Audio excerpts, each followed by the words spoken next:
Hello, my name is Bogdana Neamțu and this is module number 4, Social Sustainability. In this course, we are going to talk about the needs of communities, how we are conducting a needs assessment, and about an innovative form of asset-based development where instead of needs of a community, we are rather focusing on the assets that community has.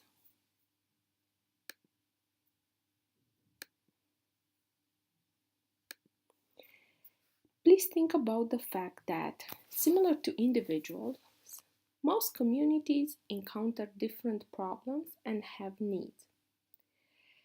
If we are thinking about various communities, the communities you guys are coming from, you will realize that especially poor or distressed communities are used to see development as being dependent upon the provision of infrastructures and services by the government. We very often hear the fact that a certain community cannot develop because it doesn't have good roads or is not very well connected to the outside world. While this is true, we often forget that development can be fostered by activating assets within the local community. These assets exist despite of the existing problems. I would suggest that any serious intervention in the community, irrespective of whether it is carried out by governments or NGOs, must be based on an analysis of the community. But of course, first we need to know how we define a community. You could either go to a very general literature on communities which is accessible to everybody, or you can go to the more sophisticated literature on sociology. Common sense tells us that a community can be defined as the people in a given geographical location. We can think of communities as being placed at a smaller or larger geographical scale. We can think about a community in terms of a neighborhood or a housing project.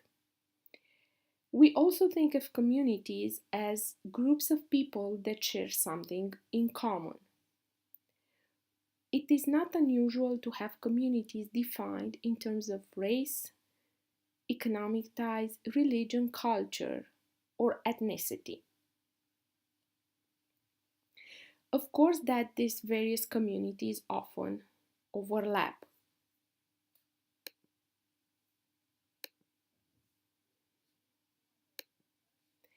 As I was telling you, the idea of what communities are have preoccupied scholars in various disciplines and mainly sociology for a very long time.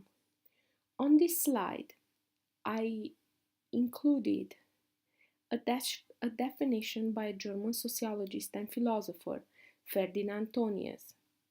He was a major contributor to sociological theory, and he was mainly known for the distinction between two types of social group, Gemeinschaft and Gesellschaft. These concepts are often not translated in other languages because translation is difficult. Gemeinschaft refers to groupings of people based on feelings of togetherness or on mutual bonds. Gesellschaft is often translated as society, and it can be regarded as opposite to Gemeinschaft, and it refers to groups that are sustained by being instrumental for their members' individuals' aims and goals. Such organizations or communities would be like corporations, states, or voluntary associations.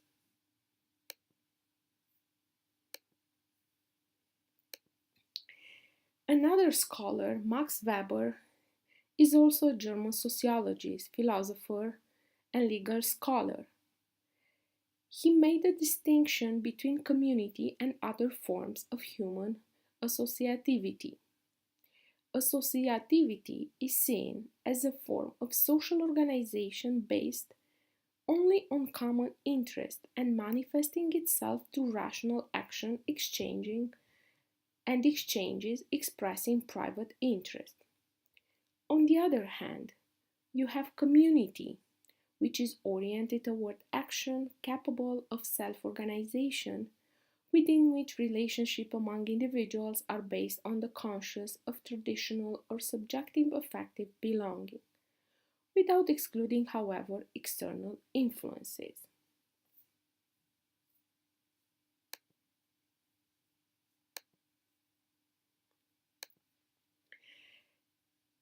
Perhaps you will think that the two definitions by sociologists are very complicated and abstract. You are probably right, and this is why I included a more applied definition by a scholar in community development, James Mercer, where he defines community as a functional grouping of individuals who live in a geographical space at a certain moment in time, have a common culture, are arranged into a social structure, and acknowledge a conscience of their unique character together with their separate group identity.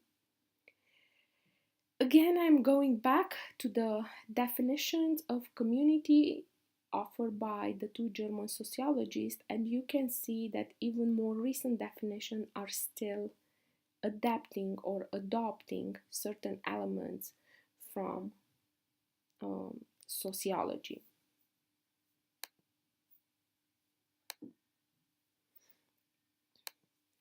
I think it will be the easiest for you to look at some of the elements that I listed on slide 7 for you, because these are usually the elements considered when we are trying to understand a community. We have physical aspects and infrastructures, but then we have also the demographics of that community, the history, community leaders, which can be formal and informal. We have again the community culture, which can be formal and informal. We have existing groups, existing institutions, government and politics, social structure, attitude, and values. All these elements are important and they are interrelated.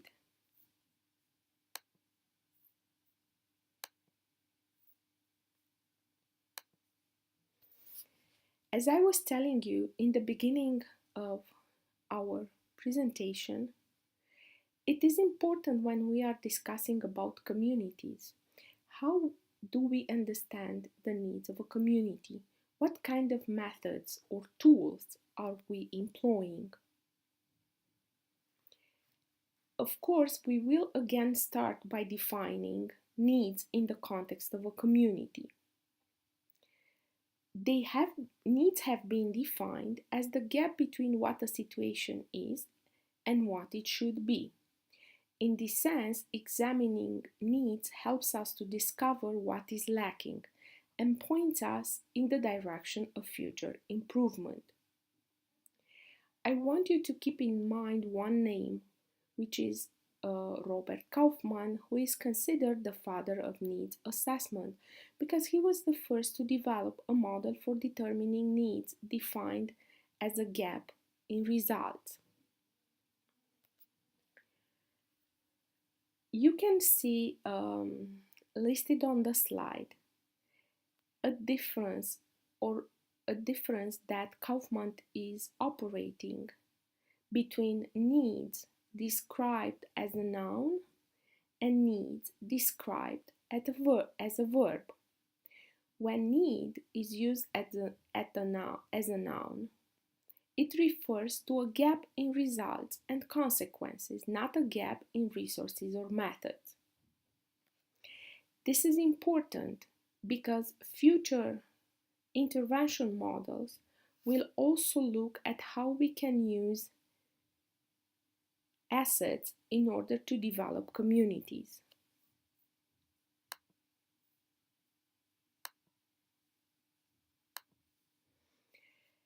Please Studies look at a definition of needs assessment, which is basically a methodology which seeks to gather accurate information representative of the needs of a community.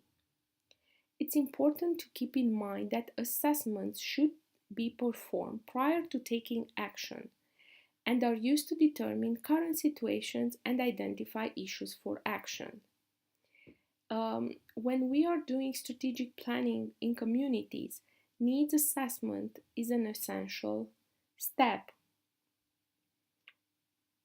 The historical roots of needs assessment mirror those of the formalized strategic planning that was popular in the mid 1960s. However, it was only in recent years that non-profit organizations have taken advantage of strategic planning and needs assessment processes.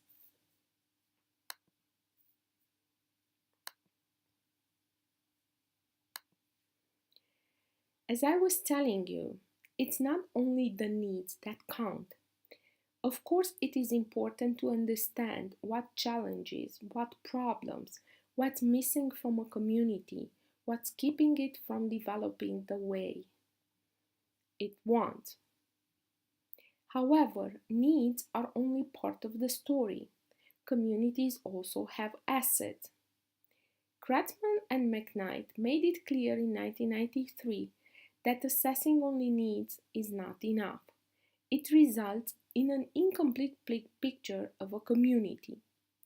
An assessment should also be conducted through the lens of strengths so that community residents can articulate what they perceive as the assets of their community.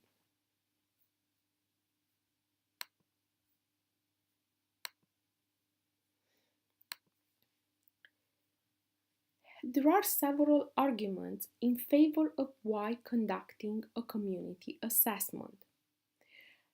I will only share with you a couple of them, which are also listed on the PowerPoint slides.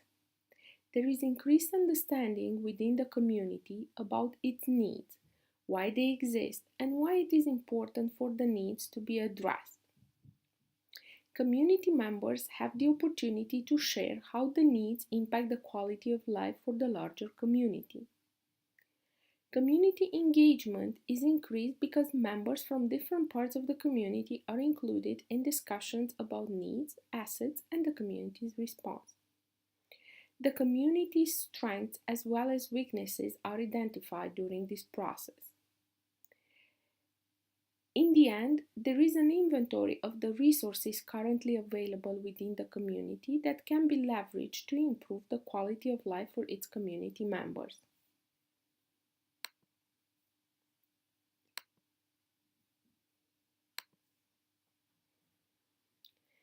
Also, communities, when they are conducting a community assessment, they identify the asset gaps that exist in their communities.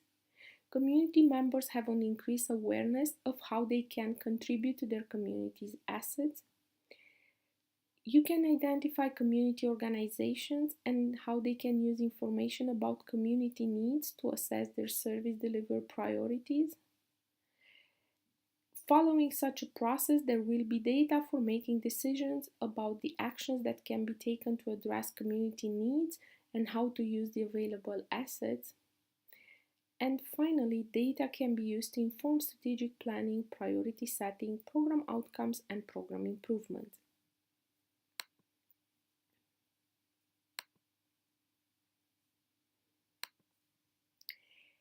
Who can conduct community assessment? Basically, any interested stakeholder may at a certain point be interested in having or obtaining data from a community assessment. I will refer to the reasons why municipalities or local governments should conduct such a community assessment. If you are a municipality, a community needs assessment will provide you with valuable information that could be used in a variety of ways. You can justify grants that you are giving, you can design new local programs and initiatives, and you can promote collaboration among local agencies and businesses. Also, once you are done with the community needs assessment, the results of this process can provide you with good information about what services are needed in the community. Also, about how the citizens of your community view present services and what are their recommendations for further improvement.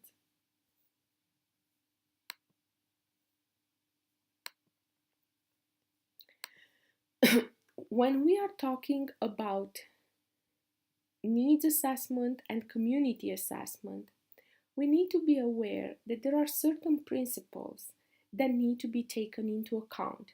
Otherwise, the entire process may be biased and you may end up with stakeholders in the community that no longer believe in this process.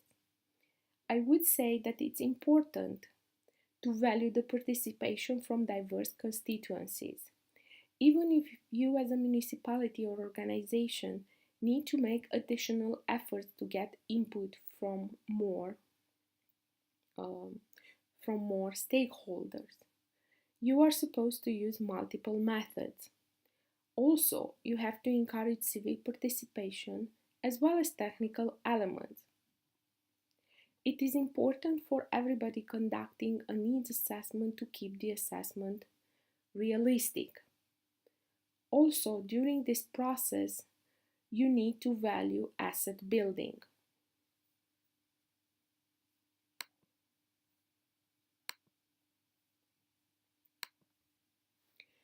On slide 15, I have listed three important phases in the process of needs assessment at community level. Also, each of the phases has specific and critical steps that needs to be followed. We have three phases, which are pre-assessment, assessment, and post-assessment. I would suggest you not to ignore either pre-assessment or post-assessment because they are equally important as the assessment itself. If you go directly into the assessment phase, you may not know what's the purpose for your assessment, what exactly are you trying to discover, and what are your goals or objectives.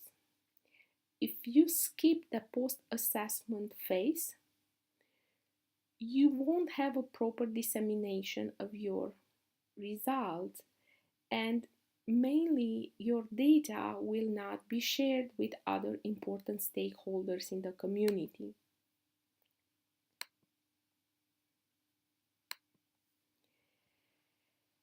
The methodological part in a needs assessment is extremely important. There are a variety of methods and tools and strategies available out there, but I think that you need to make a distinction among common methods and more innovative ones, and to understand that the type of methods you use depends not only on the type of problems you have, but also on your type of expertise and familiarity with the methods.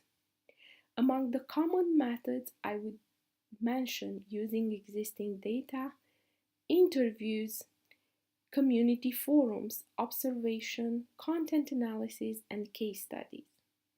Among the innovative methods, I would include creative assessments such as storytelling, role play, dramatization, simulations, and modeling.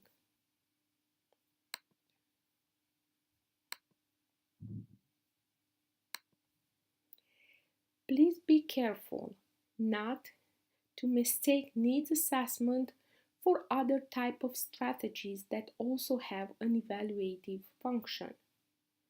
Needs assessment should not be mistaken for evaluation. Needs assessment is proactive. Evaluation in most cases is reactive after the fact. Both look at gaps in results and consequences, but one attempts to fill the gaps before starting intervention and the other looks at the gaps that have been successfully addressed. There are, however, situations when needs assessment can be part of program evaluation, like a preliminary step.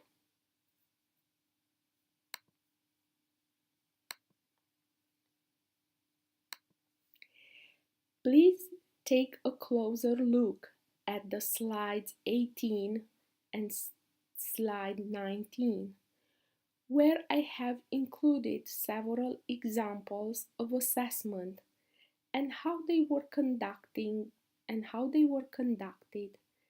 in real situations.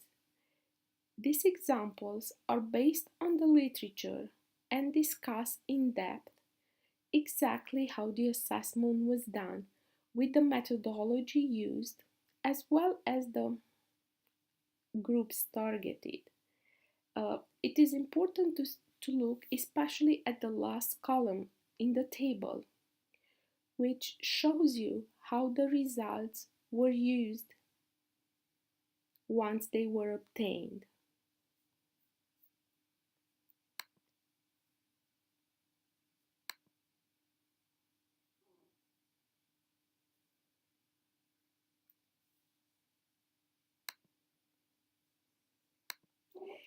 I will now address an issue which is extremely important, namely asset-based community development. In the beginning of my presentation, but also throughout my presentation, I was alluding to the fact that assets are equally important as needs. Asset-based community development, or ABCD, how it's called in the literature, requires you to recognize assets in a community as an important stage because a specific type of development can be based on it. ABCD was developed in the 1990s, and it implies that an extensive period of time is spent in identifying the assets of individuals, associations, and the institutions before they are mobilized to work together to build on the identified assets.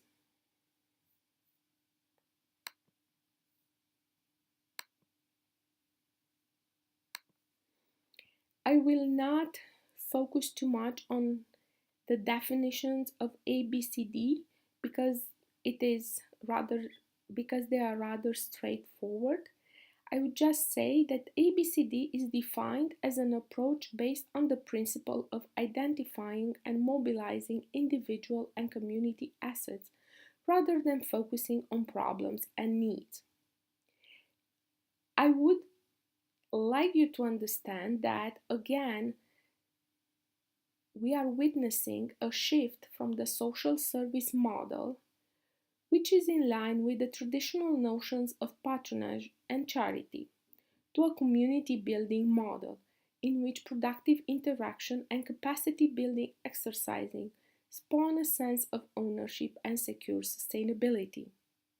This is extremely important, especially when we are talking about poor and disadvantaged communities, which are mostly used to be receivers of social services without paying too much attention to the fact that even though they are poor, they might still something valuable to offer.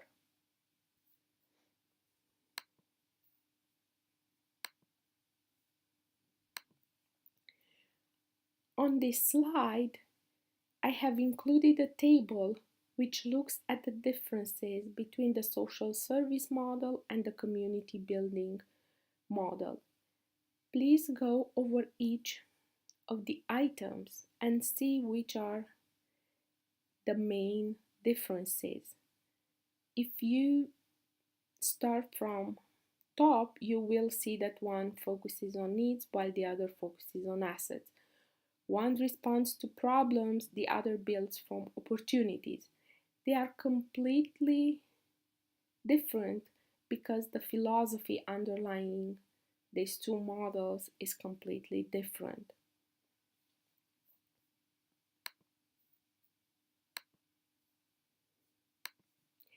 please try to think about the community you come from and to try to identify what kind of assets a city or a rural village can have.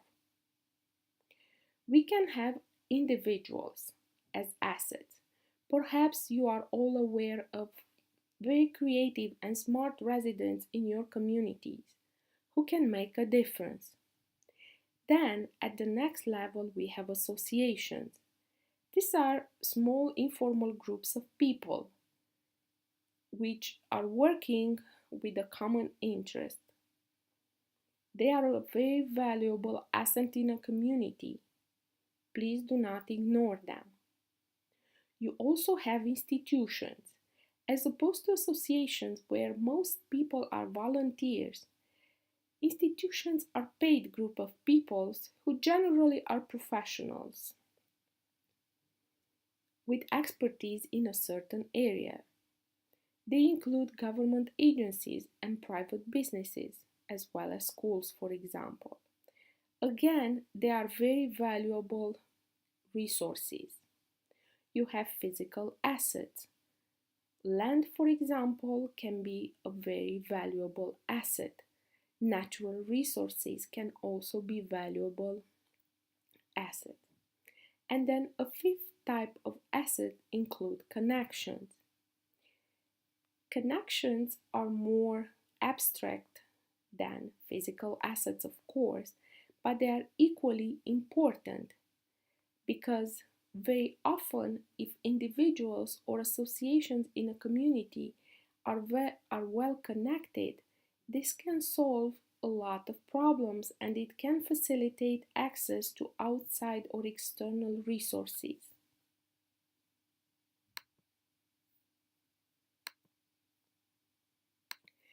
In conclusion, I would say that no matter whether you are a local government or an NGO, when you are trying to develop local communities, it is important to consider both needs and assets.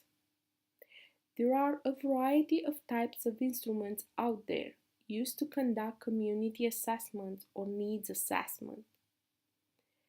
There is an innovative way to develop communities, and this is asset based community development or ABCD.